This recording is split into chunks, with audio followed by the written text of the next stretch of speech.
अभी तो सिर्फ जिमी और जे ओसो ही साथ में आए हैं, लेकिन आप इंतजार अब ज्यादा मत करो किसी चीज का, क्योंकि सैमी ज़ेन के लिए भी जो तैयारियां हैं भाई वो पूरी शुरू हो चुकी है। डब्ल्यूडब्ल्यूई ने अपने यूट्यूब अकाउंट में जो वीडियो डाली है, यहाँ पे उन्होंने back stage with the blood line के नाम से प्लेलिस्ट अपलोड किया, और इसमें जो अगर हम थंबनेल के ऊपर थोड़ी सी नजर डालें तो वो Roman Reigns and Sami Zayn की है। और आपको पता भी होगा, रोमन याद ही होगा, मतलब रोमन रेंस और सैमी ज़ेन के कितने सारे हमको वो बैक स्टेज वाले फनी वाले मूवमेंट में दिखे, जहाँ कभी कोई पॉपकॉर्न खा रहे हैं, रोमन रेंस को भी खिलवा दिए उन्होंने। फिर उन्होंने एक बार जो कहा था यार मैं भी तुम्हारी ब्लड लाइन में आ सकता हूँ, अच्छा एसेट बन सकता हूँ, वो सारी चीज़ें फिर आपको इस वीडियो में दिख जाएंगी। लेकिन इस चीज़ से ये चीज़ क्लियर डब्ल्यूडब्ल्यूई कर रही है कि उनका आगे का क्या प्लान है। और वेलकम है आपका वॉइस ऑफ रेसलिंग के एपिसोड नंबर 537 में। और भाई सबसे पहले ही आपको बता देना चाहता हूं, Monday night raw on Netflix जो होने वाला है, उसमें शायद आपको जो रोप्स हैं उसका कलर फिर से रेड दिखेगा। पहले रॉ स्मैकडाउन जो अलग अलग ब्रांड बिल्कुल ब्रांड करते थे, तब रॉ का अलग था, स्मैकडाउन का अलग था, ब्लू और रेड की मैं बात करूं। तो अब नेटफ्लिक्स का ये पॉसिबली कमर्शियल है जहां पे ऐसा लग रहा है कि वो रेड रोप्स लग क्या रहा है, दिख ही रही हैं। तो शायद फिर नेटफ्लिक्स पर जब मंडे नाइट रॉ आ रही है तो वो थीम ऐसे वापस आने वाली है। बहुत सारे लोगों को व्हाइट वाली पसंद आती है, बहुत सारे लोगों को रेड एंड स्मैकडाउन, मतलब रेड और ब्लू अलग अलग होनी चाहिए। लेकिन मैं तो इसको ऐसा देखता हूँ कि पीएलई वाले में फिर तुम न्यूट्रल कर सकते हो, बाकी ठीक है, इतना क्या ही फर्क पड़ता है यार। कुछ लोगों को बहुत ज़्यादा फर्क पड़ जाता है, लेकिन मुझे लगता है इतना कुछ मैटर करता है। लेकिन थोड़ा सा वो ऐसा विजुअली अलग दिखाना चाहेंगे, तो इसलिए ये छोटे मोटे चेंजेस, छोटे मोटे और शायद बहुत सारे बड़े चेंजेस भी दिखेंगे जब मंडे नाइट ऑफ नेटफ्लिक्स पे जा रही है। सैटरडे नाइट्स मेन इवेंट के बारे में मैंने आपको बताया कि भाई अब इस वाले शो को डब्ल्यूडब्ल्यूई थोड़े बड़े लेवल पर ऐसा कुछ प्लान करिए, और इसके लिए जो रूमर्ड मैचेस हैं वो रेसलिंग ऑब्जर्वर न्यूज़लेटर की तरफ से आ चुके हैं, जहां पे एक मैच है केविन ओवंस और कोडी रोड्स के बीच में। और ये मैच काफी पॉसिबल भी दिख ही रहा है, जिस तरीके से भी स्टोरी लाइन चल रही है। अभी ट्रिपल एच भी इसमें घुस गए हैं, रैंडी ओर्टन भी आ चुके हैं, तो वो सब अलग अलग, मतलब एक तरीके से एंगल तो उसी तरीके से मिल रहा है, भले ही ये कोडी रोड्स के सेंस में बात हो रही है। और दूसरा match Damian Priest versus Gunther के बीच में, वो बैक स्टेज वाला सेगमेंट भूल तो नहीं रहे जब डेमन प्रीस्ट ने बोला था कि अभी रुक जा, मैं थोड़ा सा वेट कर रहा हूं, मेरे को अपनी इस वर्ल्ड हैवीवेट चैंपियनशिप के लिए दोबारा से वापस आना है, तो जब अपना क्राउन जूल का सारा हिसाब किताब निपटा ले। तो दिसंबर में ये शो है, तो उस हिसाब से प्लानिंग कर ली है डब्ल्यूडब्ल्यूई ने पहले से। और अगर वो चीज सच हो जाती है कि जॉन सीना भी इस वाले शो का पार्ट बन रहे हैं, फिर तो ये नेक्स्ट लेवल पे ही चला जाएगा। हाँ जी भैया जी, तो हम में से बहुत सारे फैंस अपने आप को मानते हैं भैया हम तो बड़े वाले फैन हैं, हमको तो समझ में आ जाता है कि अब स्टोरी में ये होने वाला है, इस तरीके से चलेगा, और बहुत टाइम पे हम लोग सारे सही भी होते हैं। लेकिन कोडी रोड्स का क्या कहना है रेसलमेनिया 41 के मैच के बारे में, वो जब आप सुनोगे तो शायद आप भी सोचोगे भाई हमारी इंटेलिजेंस, हमारे उस डिटेक्टिव वाले दिमाग का भी टेस्ट लिया जा रहा है क्या? क्योंकि कोडी रोड्स ये बोलते हैं कि देखो बहुत सारे ऐसे डाई हार्ड फैंस हैं जो कि घुस के सारी चीजों को देखते हैं और उनको लगता है कि उनको सबको समझ में आ रहा है कि अब आगे नेक्स्ट मूव क्या होने वाला है। लेकिन मैं ये कहना चाहता हूं कि ये सबके लिए टफ होने वाला है जो रेसलमेनिया 41 में होगा। अनएक्सपेक्टेड चीजें यहां पर होंगी, बट जो भी चीज होगा वो प्रोडक्ट सारे फैंस को ही अच्छा लगने वाला है, ऐसा कोडी रोड्स ने बोला। और इससे पहले उन्होंने Roman Reigns versus rock versus Cody Rhodes के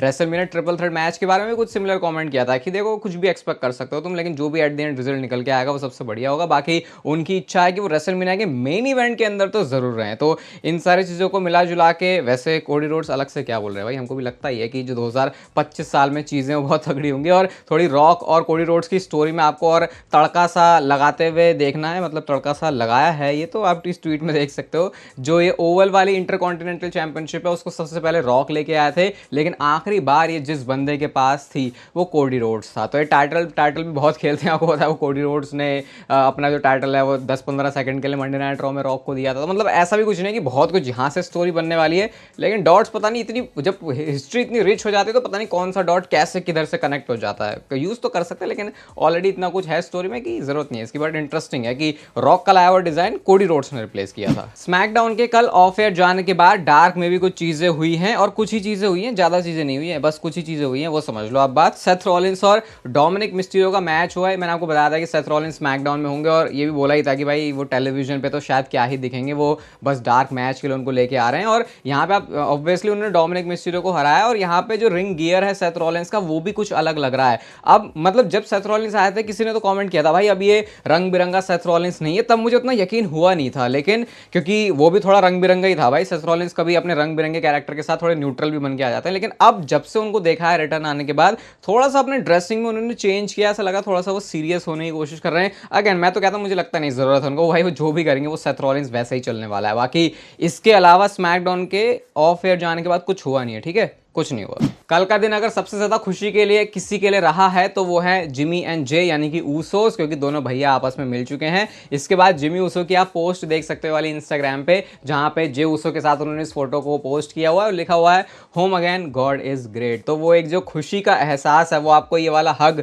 दिखा सकता है। पता है बहुत सारे लोगों को क्या लगता है कि यार ये स्टोरी ही तो है, क्या भाई रियल में तो बैक से जाके हो सकता है मिल ही रहे हो, बात कर रहे हो सकता है, ऑब्वियसली वैसे ही चलता है। लेकिन वो मतलब अपने आप में इतना घुस जाते हैं उस स्टोरी को करते करते कि उनके लिए अब टीवी पे वो कैसे देख रहे हैं वो भी चीज़ बहुत ज़्यादा मैटर करती है, क्योंकि ये फिर उनको शेड्यूल में भी अलाउ करता है जब कोई टीम साथ में होती है ना कि वो साथ में ट्रैवल कर सकते हैं, घूम सकते हैं। वरना फिर जब वो पब्लिक एरिया में भी जाते हैं तो उनको थोड़ा सा ऐसे रेस्ट्रिक्टेड होकर चलना पड़ता है कि हमारा जो केफ है हम उसको अलाइव रखें। तो वो खुशी ना सिर्फ स्टोरी लाइन की होती है बल्कि कुछ ऐसे भी होती है। कुछ ज़्यादा बोल दिया मैंने वैसे, लेकिन समझ आने की कोशिश करें कि इनके लिए भी वो रियल ही फीलिंग होती है, भले ही आप इससे कह दो कि ये स्क्रिप्टेड शो है। भाई यार ये तो गजब का आइडिया है वैसे ब्लड लाइन की स्टोरी में। अभी जैसे हम आगे देख रहे हैं blood line versus blood line का जो एंगल है इसके ऊपर डब्ल्यूडब्ल्यू ने काम करना शुरू कर दिया है। इवेंचुअली फिर इसमें रॉक आने वाले हैं और जब वो इस ब्लड लाइन वाली सिचुएशन को देखेंगे तो उसमें उनका भी बहुत कुछ से होने वाला है। और कहीं ना कहीं हमने ये वाला पिच आइडिया स्पेकुलेशन भी सुनी है कि ये जो बैड ब्लड लाइन है इसको पूरी तरीके से रॉक ही कंट्रोल कर रहे हैं, क्योंकि वो रोमन रेंज के अगेंस्ट जब कुछ चीजें बना रहा है, क्योंकि वो रोमन रेंज भी अब काइंड ऑफ रॉक के अगेंस्ट ही जा चुका है कोडी रोड्स के साथ। जो वो मिल रही है तो ये बात तो उनको पसंद आएगी भी नहीं किसी तरीके से। तो अब यहाँ पे ये है कि रॉक जो है पूरी ब्लड लाइन को कंट्रोल करेंगे, मतलब कि सोलो सिकोवा की। लेकिन उसमें एक सिनेरियो ये भी कि सोलो सिकोवा किसी ब्लड लाइन का पार्ट होंगे ही नहीं। अब आप बोलेगा ये कैसा, भी तो बंदा ट्राइबल चीफ बन के बैठा है। तो कहानी कुछ ऐसे कि रॉक बोलेंगे यार देख जो ओजी ब्लड लाइन है यानी कि जो Jimmy Uso, Jey Uso, Roman Reigns और Solo Sikoa, Paul Heyman, Sami Zayn भी जोड़ लो, ये वाली जो ब्लड लाइन है इसका कोई भी मेंबर मुझे अपनी ब्लड लाइन में नहीं चाहिए। और उनकी अपनी खुद की जो ब्लड लाइन है वो फिर बनेगी जेकब फाटू, टामा टोंगा और टोंगा लोआ वाली। आप सोचो भाई इससे फायदा क्या होगा? इससे फायदा ये होगा कि सोलो सिकोवा को बिना किसी ब्लड लाइन में घुसे हुए भी एक इंडिविजुअल सुपरस्टार की तरह काम करने का मौका मिलेगा, जो कि उनके कैरेक्टर को एक डिफरेंट लेयर देगा। ये मैं ब्लड लाइन की ही स्टोरी में बात कर रहा हूं कि वो सब कुछ देख रहे हैं भाई क्या चल रहा है ब्लड लाइन में, मेरे तो हाथ में कुछ रहा ही नहीं है। और इससे वो सोलो सिकोवा की अपनी एक स्टोरी लाइन और चलाई जा सकती है, क्योंकि अगर आप रॉक के अंडर में देख लोगे ना तो रॉक के अंडर में सोलो भी वैसे ही लगेंगे, जेकब फाटो भी वैसे लगेंगे, टामा टोंगा भी, टोंगा लोआ भी। लेकिन जैसे अभी हमने देखा नहीं था जो जे ऊसो है इनकी स्टोरी लाइन में क्यों इंटरेस्ट आ रहा है, क्योंकि ये बंदा रोमन रेंज के भी अगेंस्ट जा रहा था। जैसे जिमी और रोमन, इसमें से जिमी का पता चल गया था हमको, ठीक है वो रोमन के साथ आ गया, वो ऑब्वियस भी था। लेकिन जे के लिए इंटरेस्ट इसीलिए तो है कि ये जो मिलेंगे तो ये क्या करने वाले, कैसे करने वाले, तो वही वो एक अलग वाला फैक्टर सोलो सिकोवा के अंदर भी इंप्लीमेंट कर सकते हैं, जो कि फिर लॉन्ग टर्म में भी सोलो सिकोवा को अपना एक कैरेक्टर बनाने में मदद कर सकता है। थोड़ा ज़्यादा डीप जाके ये हो गया, लेकिन आई होप आप समझ रहे कि क्या कहने का मतलब है। हमें तो अच्छी पिच लगी तो मैंने सोचा शेयर कर देते हैं इसको। बाकी तो देखते हैं भाई ये ब्लड लाइन की स्टोरी कभी खत्म हो भी रही है या फिर नहीं, क्योंकि अगर कभी खत्म ही नहीं हो रही तो भाई फिर इसी में घूमते रहो, कोई ज़्यादा टेंशन या फिर किसी भी स्ट्रेस, किसी भी बंदे को स्ट्रेस लेने की ज़रूरत है नहीं जिसके ब्लड में, जिसके जेनेटिक्स में समोन वाला खून दौड़ रहा है। सही फ्रेज किया मैंने यहाँ। केविन ओवंस के अराउंड कितना माल मसाला चल रहा है तो आपको पता ही है। एक बड़ा फनी कमेंट भी मैंने पता नहीं कहीं तो किसी का देखा कि कोई कह रहा था कि यार ये केविन ओवंस को ऐसा क्यों दिखा रहे हैं कि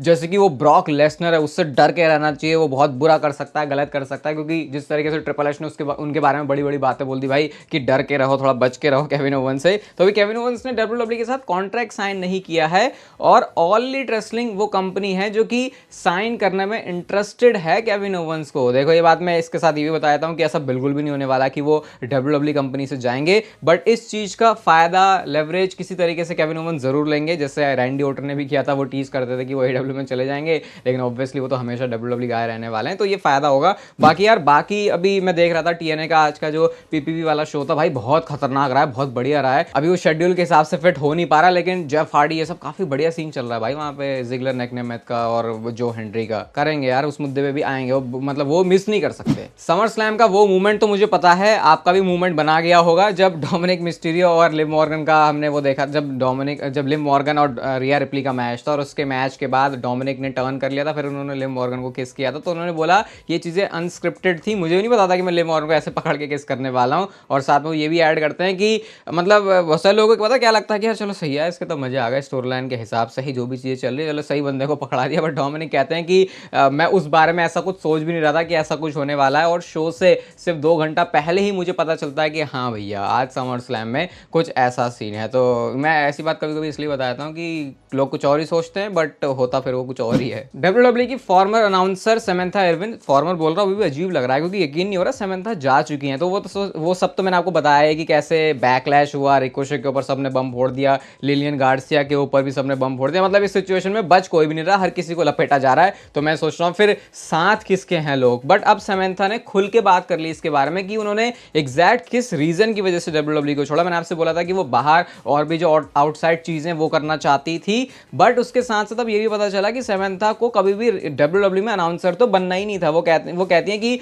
मुझे अनाउंसिंग वाली चीज पसंद नहीं है। ये थोड़ा सा मुझे वियर्ड लगा सुनने में क्योंकि समंथा को हमने वैसे तो देखा है कि उन्होंने अपने रोल को बहुत एंजॉय किया है, बट शायद वो कह रही है कि स्पेसिफिक सिर्फ अनाउंसिंग करना उनको पसंद नहीं है। और फिर उन्होंने ये भी ऐड किया इसमें कि मैं फ्यूचर में जाके कोई जनरल मैनेजर वाला कोई रोल या कुछ किसी और कैपेसिटी में WWE मुझे यूज करती, बट क्योंकि WWE ने उसके अलावा अनाउंसर बनने के अलावा मुझ में कुछ देखा ही नहीं, तो फिर इस वजह से समंथा जो है WWE से गई हैं। थोड़ा सा यार मुझे पता नहीं क्यों डिसरिस्पेक्टफुल भी लगा है, बट फिर हमको रिस्पेक्ट भी करनी चाहिए। जिसके अपने लाइफ में जो गोल्स है उसको उसकी तरफ ही आगे बढ़ना चाहिए। बट कई WWE फैंस ऐसे हुआ कि भाई हमें बिट्रे कर दिया तुमने, कि तुम मतलब हम तुम्हें इतना पसंद करते तुम चली गई। अब ठीक है भाई, क्या ही बोल सकते हैं, उनका खुद का डिसीजन है, जो सोचा लाइफ में फिर वो करेंगी। तो भैया एक बहुत बड़ा सवाल ये बना हुआ था सिर में कि क्राउन जूल शो आने वाला है अगला, रोमन रेंस का क्या क्राउन जूल में कोई मैच होने वाला है? तो भाई इसके बारे में तो मैं आपको कंफर्मेशन दे सकता हूं कि रोमन रेंस कंपीट करने वाले हैं क्राउन जूल सऊदी अरेबिया के शो में। तो ये एक बहुत बड़ी राहत है दिल को, क्योंकि वो रोमन रेंस के ऐड होने से क्राउन जूल में